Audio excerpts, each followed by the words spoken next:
ରଙ୍ଗପୁରର ରଙ୍ଗା ବଡ଼ ଟିଙ୍ଗା ସ୍ୱଭାବର ଥିଲା। ତେଣୁ ପ୍ରତିଦିନ ସେ ତା ସ୍ତ୍ରୀ ଉପରେ ଟିକିଏ କଥାରେ ଖାଲି ରାଗିଯାଇ ତାକୁ ଗାଳି ବର୍ଷଣ କରେ। ମାତ୍ର ତା ସ୍ତ୍ରୀଟି ବଡ଼ ଭଲ ସ୍ୱଭାବର ଥିଲା, କିନ୍ତୁ ତା'ର ଟିକିଏ ଭୁଲାପଣ ଅଛି। ସବୁ ଭୁଲିଯିବାରୁ ମଝିରେ ଅନେକ କାମ ବାକି ରହିଯାଏ। ରଙ୍ଗା ଘରକୁ ଫେରି ସବୁଥର ସ୍ତ୍ରୀକୁ ଗାଳି ବର୍ଷଣ କରେ। ସ୍ତ୍ରୀ ସୀତା ଭୁଲ ନ କରିବାକୁ ଯଥେଷ୍ଟ ସଚେତନ ହୁଏ, କିନ୍ତୁ ପାରେ ନାହିଁ। ଏଣୁ ରଙ୍ଗାର ରାଗ ମଧ୍ୟ ସଂଯମ ଭିତରେ ନଥାଏ। ରଙ୍ଗା ଯେତେବେଳେ ଯାଚ୍ଛାତା ଭାଷାରେ କ୍ରୋଧରେ ଲାଲ ହୋଇଯାଇ ସ୍ତ୍ରୀକୁ ଗାଳି ଦିଏ, ସେତେବେଳେ ପାଖ ପଡ଼ୋଶୀ ଲୋକମାନେ ସେ ଦୃଶ୍ୟ ବହୁତ ଉପଭୋଗ କରନ୍ତି, ହସନ୍ତି। ଏହିସବୁ ଅପମାନ ସୀତା ପ୍ରତି ବଡ଼ ଅସହ୍ୟ ହୁଏ। ସେ ସ୍ୱାମୀକୁ ତାଙ୍କର ଏହି ସ୍ୱଭାବ ପରିବର୍ତ୍ତନ କରିବାକୁ ବହୁତ ଚେଷ୍ଟା କରେ, କିନ୍ତୁ ସବୁ ବ୍ୟର୍ଥ। ଦିନେ ସନ୍ଧ୍ୟାବେଳେ ରଙ୍ଗା ତା କ୍ଷେତି କାମ ସାରି ଘରକୁ ଫେରି ସୀତାକୁ ପଚାରିଲା, ଲୁଗାପଟା ସଫା କରିଛ ନା ନାହିଁ? ଭୁଲିଗଲି, ମୁଁ ଏବେ କ'ଣ କରିବି? ଏତିକି କହି ସୀତା ନିଜକୁ ଅନେକ ନିନ୍ଦା କରି ମଥା କୋଡ଼ିଲା। ଏହା ଶୁଣି ରଙ୍ଗା ଚିତ୍କାର କରି କହିଲା, ମୋତେ କେତେ ଅପମାନ ସହିବାକୁ ପଡ଼ିବ ତାହା ଜାଣିଛ? ଏବେ ମୋତେ ପଡ଼ୋଶୀ ଗ୍ରାମରେ ହେଉଥିବା ବିବାହ ଉତ୍ସବରେ ଯୋଗ ଦେବାକୁ ହେବ। ଅପରିଷ୍କାର ପୋଷାକ ପିନ୍ଧି ଯିବାକୁ ମୋତେ ଲାଜ ମାଡ଼ିବ ନାହିଁ? ତୁମକୁ ବିବାହ କରି ମୁଁ କେବଳ ଏପରି କଷ୍ଟ ଅପମାନ ସହୁଛି। ଏଣୁ ତୁମେ ମୋ ଜୀବନର ଏକ ଅଭିଶାପ। ରଙ୍ଗାର ଏଭଳି ଚିତ୍କାର ଶୁଣି ପଡ଼ୋଶୀ ଲୋକମାନେ ନିଜ ନିଜ ଘରୁ ବାହାରି ଆସି ସେମାନଙ୍କ ନାଟକ ଦେଖିଲେ। ସୀତା ଏଭଳି ପରିସ୍ଥିତିରେ ବଡ଼ ଅପମାନିତ ଅନୁଭବ କଲା। ତା ଆଖିରୁ ଲୁହଧାରା ବୋହିବାକୁ ଲାଗିଲା। ସେ କହିଲା, ବିବାହ ଉତ୍ସବ ତ କାଲିକି ଅଛି। ମୁଁ ଏବେ ତୁମ ଲୁଗା ଧୋଇ ସେସବୁକୁ ଶୁଖାଇ ଦେବି, ଯେପରିକି କାଲି ମଧ୍ୟରେ ତାହା ଶୁଖିଯିବ। ଏହାପରେ ତମେ ପରିଷ୍କାର ଲୁଗା ପିନ୍ଧି ବିବାହ ଉତ୍ସବକୁ ଯିବ। ସୀତାର କଥା ଶୁଣି ରଙ୍ଗା ଶାନ୍ତ ନ ହୋଇ କହିଲା, ତୁମେ ଏ ବିଷୟରେ ଆଉ ବେଶୀ କିଛି ବି ବକ୍ ବକ୍ କରନା।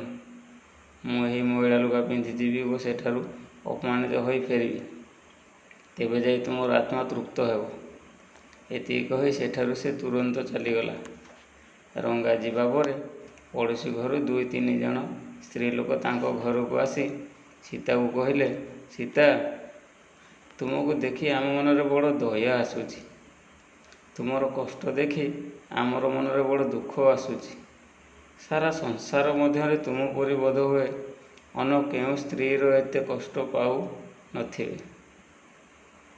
ଏତେ ଅପମାନ ପାଇବା ପରେ ମଧ୍ୟ ତୁମେ ଯେ ବଞ୍ଚିକରି ରହିଛ। ତୁମ ସ୍ୱାମୀ ତ ଦୁର୍ବାସା ମୁନିଙ୍କ ପରି କଥାରେ ଖାଲି କ୍ରୋଧ ପ୍ରକାଶ କରୁଛନ୍ତି। ଏପରି ଲୋକ ସହିତ ତମେ କେମିତି ଯେ ସଂସାର କରି ଚାଲିଛ? ତମ ସ୍ଥାନରେ ଆମେ ଥିଲେ ଆମେ ତ କେବେଠାରୁ ଆତ୍ମହତ୍ୟା କରିଥାନ୍ତୁ। ସେମାନେ ସୀତା ପ୍ରତି ସହାନୁଭୂତି ଦେଖାଇ ସୀତାକୁ ଏଭଳି କଥା ସବୁ କହିଲେ ଓ ନିଜ ନିଜ ଘରକୁ ଚାଲିଗଲେ। ସୀତା ଭାବିଲା ଯେ ଏମାନେ ଠିକ୍ କଥା କହୁଛନ୍ତି। ଏପରି ଅସହ୍ୟ ଅପମାନ ସହି ବଞ୍ଚିବା ବ୍ୟର୍ଥ। ତେଣୁ ସେ ଗୋଟିଏ ଚିଠି ସ୍ୱାମୀକୁ ଲେଖିଲା ଓ ଖଟ ଉପରେ ସେହି ଚିଠିଟି ରଖିଦେଇ ଘର ଛାଡ଼ି ପଳାଇଲା। ସନ୍ଧ୍ୟାକୁ ସ୍ୱାମୀ ଘରକୁ ଫେରିଲା ଓ ଚିଠିଟି ପଢ଼ିଲା। ଚିଠିଟି ପଢ଼ି ତା'ର ମନ ବଡ଼ ଦୁଃଖ ହୋଇଗଲା। ସେ ସୀତାକୁ ଚାରିଆଡ଼େ ଖୋଜିଲା, କିନ୍ତୁ କେଉଁଠି ହେଲେ ବି ସେ ତାକୁ ପାଇଲା ନାହିଁ। ପରଦିନ ସକାଳେ ଯାଇ ସେ ତା ଶ୍ୱଶୁର ଘରେ ପହଞ୍ଚିଲା। ଦେଖିଲା ବାହାର ଘରେ ଶ୍ୱଶୁର ମହେନ୍ଦ୍ର ବସିଛନ୍ତି। ରଙ୍ଗା ଯାଇ ଶ୍ୱଶୁରଙ୍କୁ ସବୁ କଥା ଡରି ଡରି କହିଲା ଓ ଦୁଃଖରେ କାନ୍ଦିବାକୁ ଲାଗିଲା। ମହେନ୍ଦ୍ର ସବୁ ଶୁଣି କହିଲେ, ରଙ୍ଗା, ତୁମେ ବିବାହ ଉତ୍ସବକୁ ଯିବା ପରେ ତ ସେ ଏହି ଚିଠି ଲେଖୁଛି। ତାପରେ ଯଦି ସେ ଆତ୍ମହତ୍ୟା କରିଥିବ ତେବେ ଗତକାଲି ତ କରିଥିବ, କିନ୍ତୁ କାଲିଠାରୁ ସୀତା ପରି ଝିଅଟି ଆମ ଘରେ ବୁଲୁଛି। ହୁଏତ ସେ ସୀତାର ପ୍ରେତ ହୋଇଥିବ। ଇତିମଧ୍ୟରେ ଘର ଭିତରୁ ସୀତା ବାହାରି ଆସି ପରିସ୍ଥିତି ବୁଝିଯାଇ ନିଜ ମୁଣ୍ଡରେ ହାତ ଦେଇ କହିଲା, ଓଃ, ଏବେ ଏହି ଚିଠିଟି ଦେଖି ମୋର ସବୁ ଠିକ୍ ମନେ ପଡ଼ୁଛି। ମୋର କି ଭୁଲାପଣ।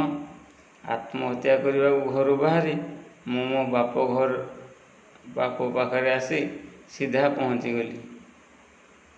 ହେଲେ ଆତ୍ମହତ୍ୟା କରିବାକୁ ତ ମୁଁ ପୂରାପୂରି ଭୁଲିଗଲି। ଏପରି ସ୍ୱାମୀ ସହିତ ଚଳିବା ବଡ଼ କଷ୍ଟସାଧ୍ୟ।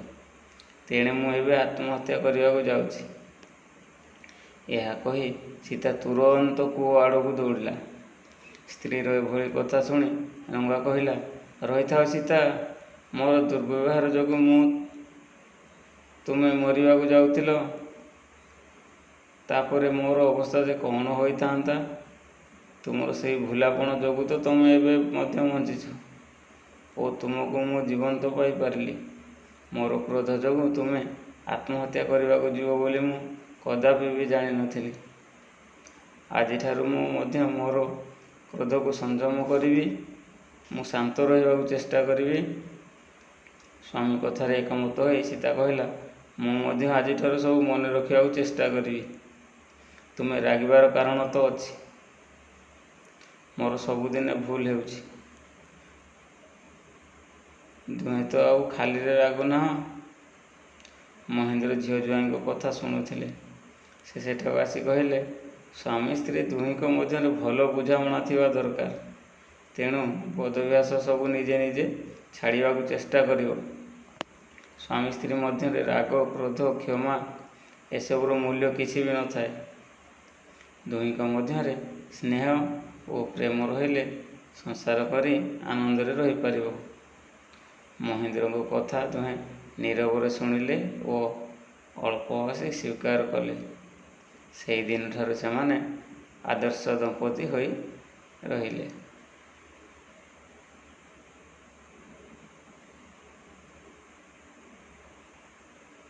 ଧନ୍ୟବାଦ।